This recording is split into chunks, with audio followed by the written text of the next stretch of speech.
Bonjour, je vais vous parler aujourd'hui d'un événement qui a été prophétisé par nombre d'auteurs dans l'Ancien et le Nouveau Testament, notamment par le Christ lui-même, qui est intitulé aujourd'hui le retour de Christ.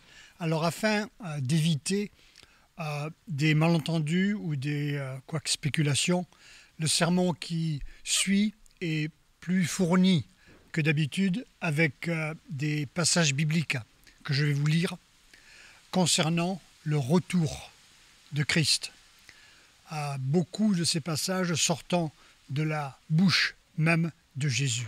Ainsi, après l'avoir annoncé à ses disciples, dans Matthieu 24, 19, Jésus avait déclaré au prêtre qui s'appelait Caïphe: « De plus, je vous le déclare, vous verrez désormais le Fils de l'homme assis à la droite de la puissance de Dieu et venant sur les nuées du ciel. » Ça, c'était Matthieu 26, 64. Paul le confirme, je vous le lis, 1 Thessaloniciens, chapitre 4, versets 16 à 18. « Car le Seigneur lui-même a un signal donné à la voix d'un archange et au son de la trompette de Dieu descendra du ciel et les morts en Christ ressusciteront premièrement. » Ça, c'est ceux qui sont morts, qui étaient des chrétiens et qui sont enterrés aujourd'hui. Ensuite, nous, les vivants, qui serons restés, nous serons tous ensemble enlevés avec eux sur les nuées à la rencontre du Seigneur dans les airs. Et ainsi, nous serons toujours avec le Seigneur. Dans un autre passage, Jésus indique que les anges vont en fait ramasser les élus sur la terre. Consolez-vous donc les uns les autres par ces paroles. Paul indique au début du passage, le Seigneur lui-même a un signal donné, va descendre. Il s'agit donc bien de Jésus lui-même, en sa personne, inséparable, 100% Dieu, 100% homme, Jésus de Nazareth qui va descendre. Alors ce retour sera dramatique pour ceux qui ne croient pas, visible pour tous. Apocalypse 1,7 dit « Voici, il vient dans les nuées, et tout œil le verra, même ceux qui l'ont percé, et toutes les tribus de la terre se lamenteront à cause de lui. Oui, Amen. » Ainsi, puisque beaucoup ne croient pas en Dieu, ni en Jésus, ce sera évidemment un choc pour eux. Jésus compare cet événement au déluge avec Noé et aussi à la destruction de Sodome. Chaque événement avait été extrêmement soudain et effroyable. Alors ceux qui languissent avec joie, zèle et attente pour son retour ont vu l'impiété du monde et ils règlent leurs conditions spirituelles selon l'attente espérée de ce retour. Paul d'ailleurs dit à Tite: « La grâce de Dieu nous enseigne à renoncer à l'impiété, aux convoitises mondaines et à vivre dans le siècle présent selon la sagesse, la justice et la piété, en attendant la bienheureuse espérance et la manifestation de la gloire du grand Dieu et de notre Sauveur Jésus-Christ. » Ils sont prêts, Jésus ayant dit d'être prêts. Alors non seulement Jésus, mais aussi le Saint-Esprit qui a inspiré les Écritures ont souhaité informer les chrétiens de signes qui précéderont le retour du Seigneur. Ceci est fait pour avertir, pour assurer les chrétiens de ne pas se soucier à la vue de phénomènes apocalyptiques avant-coureurs et des persécutions qui doivent immédiatement précéder son retour. Je dis ici persécution car vous savez que Jésus a été persécuté, ses apôtres ont été persécutés. Il faut nous attendre, si une telle période venait sur nous, à être persécutés. Jésus avait dit à Pierre: « Tu sais, quand tu étais jeune, tu allais là où tu voulais. Mais le jour viendra où on t'amènera à un endroit où tu ne veux pas aller. Et cela lui est arrivé parce que Pierre a été crucifié. Il avait demandé, parce qu'il n'était pas digne, d'être crucifié la tête en bas. Moi aussi, j'allais là où je voulais dans ma jeunesse. Je me souviens de passer mes étés du 1er juillet jusqu'au 30 août à faire du surf sur la côte basque. Il reste encore quelques vestiges de planches derrière que je sors parfois à l'île d'Oléron. Mais j'allais là où je voulais dans ma jeunesse. Mais le jour viendra où Dieu pourrait m'appeler à le suivre à un endroit où je ne veux pas aller. Et d'ailleurs, il indique à Pierre qu'il va être amené. Dans ces moments-là, nous n'aurons pas le choix, mis à part que notre service, notre témoignage rendra gloire à Dieu. Non seulement Jésus, mais aussi le Saint-Esprit qui a inspiré les Écritures ont informé de ce qui allait arriver. Il dit il y aura de grands tremblements de terre. C'est Jésus qui parle dans Luc 2, 11, 13. Et en divers lieux, des pestes et des famines. Il y aura des phénomènes terribles et de grands signes dans le ciel. Mais avant tout cela, on mettra la main sur vous, je vous le confirme, et l'on vous persécutera. On vous livrera aux synagogues, on vous jettera en prison, on vous mènera devant les rois, devant les gouverneurs à cause de mon nom, et cela vous arrivera pour que vous serviez de témoignage. Dieu a des élus qui sont autour de notre témoignage. Jésus indique aussi dans Marc 13, 10 et Matthieu 24, 14 que l'évangile doit d'abord être prêché dans toutes les nations. Malgré que l'évangile soit aujourd'hui très répandu, les missiologues indiquent qu'il reste encore beaucoup de peuples à ce jour non atteints. Je me souviens d'une dame, Hélène, une Anglaise de 86 ans, c'était en 98. Elle m'avait réveillé un matin, j'étais dans une mission à Bangui, en République centrafricaine. Et à 5 heures du matin, je l'entends avec une machine à frapper, très vieille machine, tac, tac, tac. Et elle parlait à un monsieur, le monsieur connaissait l'anglais, c'était une Anglaise, il connaissait l'anglais et il disait par exemple tree, arbre, et lui disait bouma, boumba. Et elle disait dessus, et il disait bobo, bobo. Et donc il traduisait la Bible dans une langue pygmée. Et je ne sais pas combien de temps il lui a fallu, mais il y a des missionnaires qui font ce travail. Et nous les en remercions. Et ils sont à pied d'œuvre sur toute la terre aujourd'hui.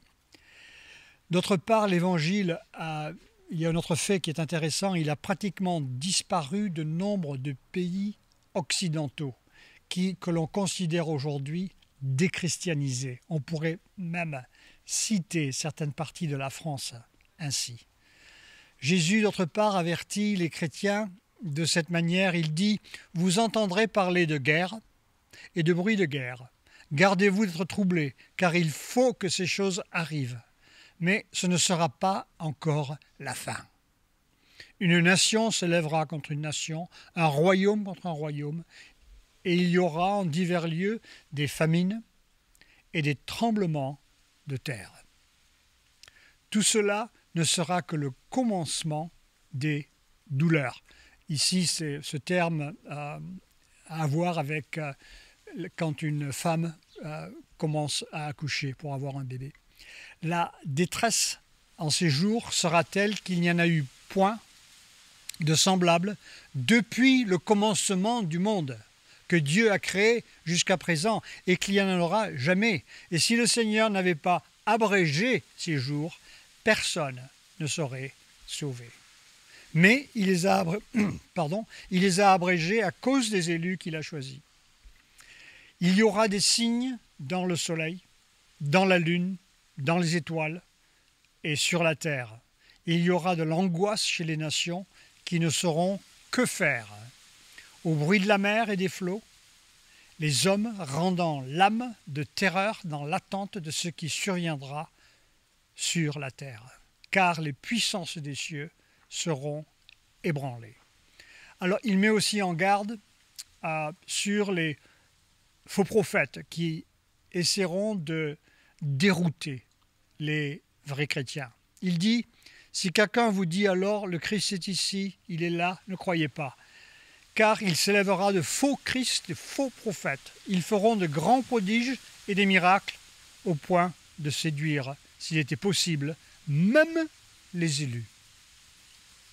À propos, parenthèse, la présence de miracles parmi les faux prophètes ne signifie pas qu'il n'y a pas de vrais prophètes faisant des vrais miracles pendant cette période.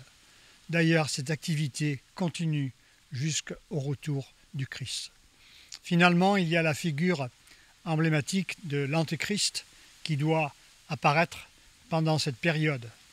Paul le décrit ainsi en 2 Thessaloniciens, chapitre 2, verset 1. « Pour ce qui concerne l'avènement de notre Seigneur Jésus-Christ et notre réunion avec lui, nous vous prions, frères, de ne pas vous laisser facilement ébranler dans votre bon sens et de ne pas vous laisser troubler soit par quelque inspiration, quelque parole, quelque lettre qu'on dirait venir de nous, comme si le jour du Seigneur était déjà là. Que personne ne vous séduise d'aucune manière, car il faut que l'apostasie soit arrivée auparavant. » L'apostasie signifie la chute de chrétiens présumés qui ont une présence visible dans la vraie Église, mais qui ne sont pas de vrais chrétiens. Au moment de la persécution, ils chutent, ils nient le Christ. Comme vous le savez, certains peut-être ne le savent pas, quand les persécutions sont arrivées à Rome, beaucoup de chrétiens ont été demandés de brûler leur Bible, de nier Christ.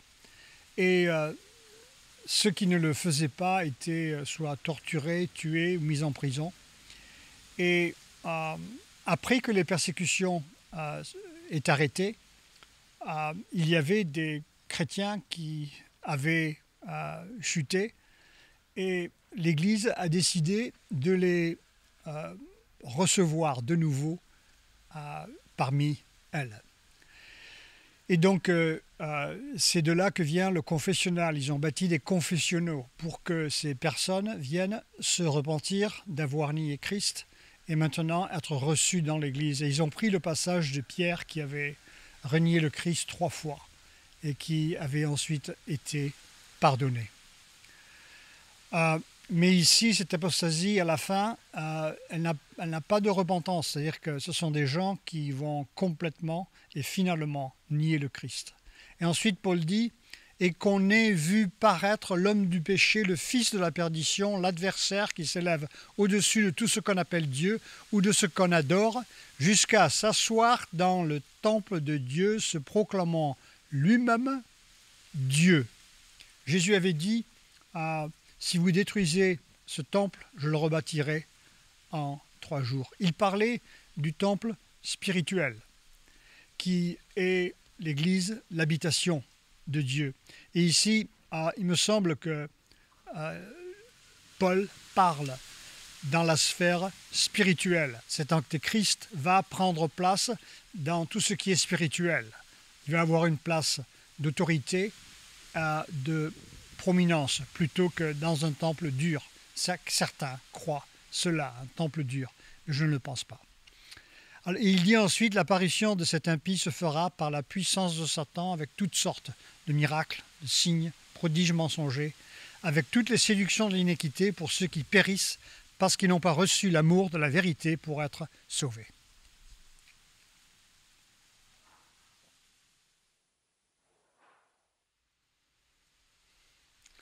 Alors Jésus demande aux chrétiens qui seront alors sur terre de reconnaître des signes avant-coureurs. Il dit « reconnaissez ». Dans le contexte de cette période finale, il les avertit que la date et heure de son retour seront très soudaines et très inattendues.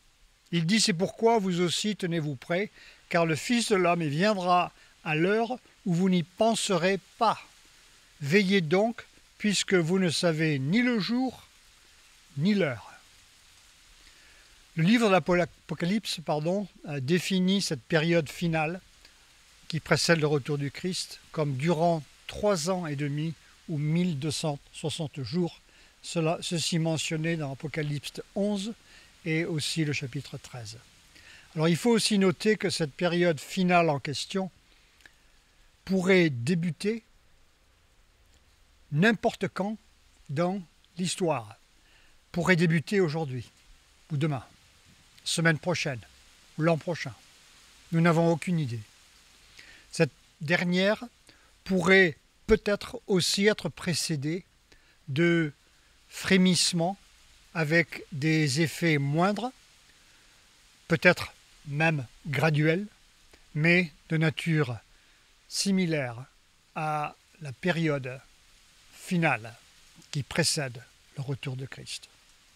Ensuite, Jésus parle aussi des signes dans les cieux qui précéderont immédiatement, juste avant son retour.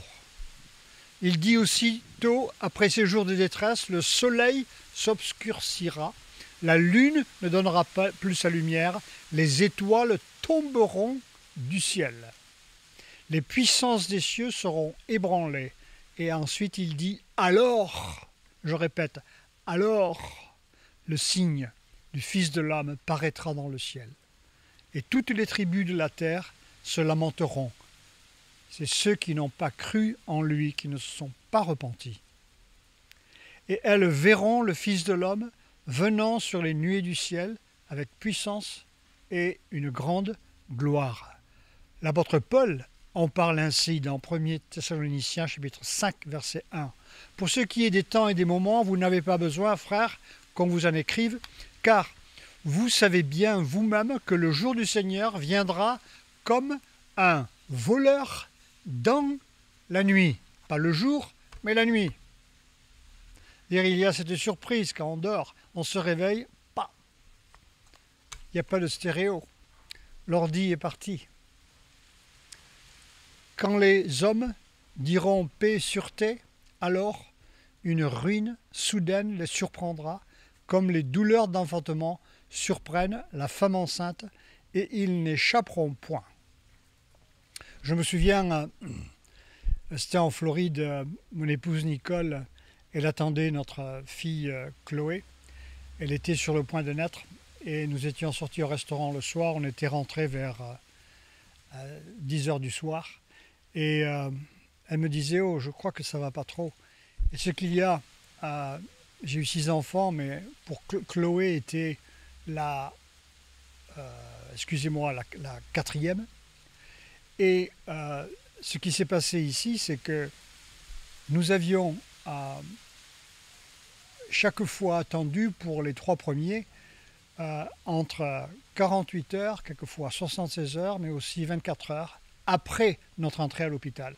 Alors quand ma femme m'a dit « Oh, ça va, mais ça, quand même, je sens quelque chose, ça va pas, ça va pas », je me disais on va en avoir au moins pour 24 heures. Alors tout à coup, à 3 heures du matin, elle m'a dit « Ah, tu sais, je crois que le bébé va sortir. » Oh oui, bien sûr. Alors je suis allé me raser, je prenais mon temps. Et puis elle a couru vers la voiture et je l'ai amenée à la voiture. Et quand je suis arrivé dans le parking de l'hôpital, le bébé, Chloé, elle est sortie dans la voiture, sur le siège. On est arrivé en retard.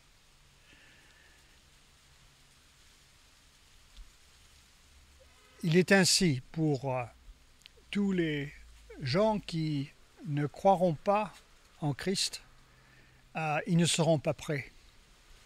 Et ils vont avoir une surprise qui va être extrêmement difficile à accepter. Ce n'est pas un heureux événement comme un enfant, mais c'est un jugement terrible qui va venir sur eux. De même que je ne m'attendais pas à ce que cela vienne de cette manière, Chloé est venue plus vite que je pensais. De la même manière, cet événement malgré les signes, va arriver sur les gens qui ne croient pas beaucoup plus vite et soudainement qu'ils le pensent. Et ce n'est pas parce qu'ils ne le croient pas qu'il ne va pas arriver. Mais vous, frères, vous n'êtes pas dans les ténèbres pour que ce jour vous surprenne comme un voleur. Vous êtes tous des enfants de la lumière, des enfants du jour. Nous ne sommes point de la nuit ni des ténèbres. Ne dormons donc point comme les autres, mais veillons et soyons sobres. Certains posent une question sur un passage de la fin du livre de l'Apocalypse. C'est Jean qui dit « Celui qui atteste ces choses dit « Oui, je viens bientôt. Amen. » Et il dit « Viens, Seigneur Jésus. » Alors, certains pourraient dire que cette promesse n'a jamais été tenue selon le terme « bientôt », car 2000 ans se sont écoulés depuis la prophétie. Alors, il est toujours nécessaire d'interpréter chaque mot ou passage à l'aide des autres écritures qui traitent le même thème. Pierre dit « Il est une chose, bien-aimés, que vous ne devez pas ignorer, c'est que devant le Seigneur, un jour est comme 1000 ans et 1000 ans sont comme un jour. » Alors, sans y voir une correspondance arithmétique, il faut plutôt comprendre qu'une longue période de 1000 ans pour l'homme ne représente qu'une journée pour le Seigneur. Dieu regarde du point de vue de l'éternité, l'homme regarde du point de vue de sa vie limitée sur terre, qui lui semble longue. Dans Actes 2,17, Pierre identifie les derniers jours comme commençant à Pentecôte. C'est un écrit, lui aussi, à ce sujet, ces derniers jours, il y a eu 2000 ans. De la même manière, 1 Jean 2,18 dit c'est la dernière heure. 1 Timothée 4,1 dit les derniers temps. Paul dit dans Romains 13,12 la nuit approche. Il dit ça il y a 2000 ans. Il faut voir le contexte. La nuit approche. L'auteur d'Hébreux dit n'abandonnons pas notre assemblée, comme c'est la coutume de quelques-uns, mais exhortons-nous réciproquement, et cela d'autant plus que vous voyez s'approcher le jour. Ici, le jour doit être interprété comme au moins une période de 2000 ans, parce que le Christ n'est pas encore revenu. Alors il faut donc noter que les autres passages qui traitent ce sujet rapportent que leurs auteurs voyaient tous la période entre Pentecôte et le retour du Christ en lumière de la compréhension divine du temps de Dieu et non de l'homme. Alors Jean maintenant termine le livre de l'Apocalypse en disant « Viens Seigneur ». Et l'attitude de Jean est exemplaire. C'est un désir ardent de le voir revenir qui devrait habiter chaque chrétien. Alors bien que sa venue soit inconditionnellement planifiée, décrétée, prévue, notre sollicitude servira à remplir la plénitude du temps de son retour. C'est pour cela que nous disons, avec tous les chrétiens du monde entier, « Viens, Seigneur Jésus ». Que Dieu vous bénisse.